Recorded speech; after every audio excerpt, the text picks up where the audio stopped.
ঢাকার মাছ গয়াল চিনতেছে না, কেউ মহিষ বলে কেউ গরু বলে। কোথায় বাহুবলীতে দেখছে এটা নিয়ে শুধু ছবি তোলার। বাইরে গরুর মাংস হচ্ছে 700-750, আর গয়ালের মাংস 1300-1400।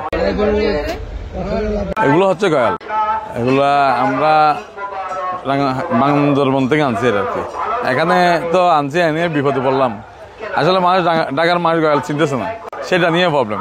90% লোকে চিনতেছে না যে এটা কি জিনিস। আসলে কোথায় বাহুবলীতে দেখছে এটা নিয়ে শুধু ছবি তোলার। কি বলে মানুষ এগুলো? বাহুবলীতে বলতেছে গয়াল, এটা গয়াল, এটা চিনতেছে না, কেউ মহিষ বলে কেউ গরু বলে। এটা কোন জাত কোন জায়গা থেকে আনছি এগুলা নিয়ে শুধু।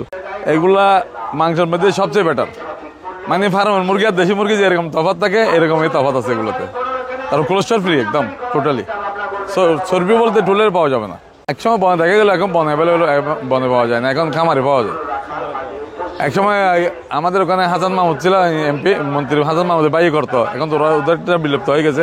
আমাদের ওখানে অ্যাভেলেবেল খামার আছে। এগুলো খায় কি, বা এগুলো শুধু কাঁচা ঘাসে আর ওই গাছের আগা টিকি টিকি ওগুলো খাই আমরা। এমনি 12 লাখ চাচ্ছি, 10 লাখ হলে দিয়ে দেবো, এরকম একটা প্রিপারেশন আছে। কিন্তু ওই কাস্টমার হচ্ছে নাকি, আমাদের 10 লাখ হলে প্রায় লোকসানের কাছাকাছি। তারপরেও কি করবো, দিয়ে চলে যেতে হচ্ছে।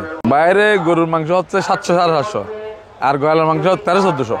এই ধরনের গরুগুলো আসলে সাধারণত রেসলিং করা হয় সাইজের এই গরুগুলো। না, আমাদের চিটাগাংয়ের মধ্যে ওরস অ্যাভেলেবেল, ওরসে ইয়ে করা হয়, গিফট করা হয়। তারপরে একা তো এরকম একা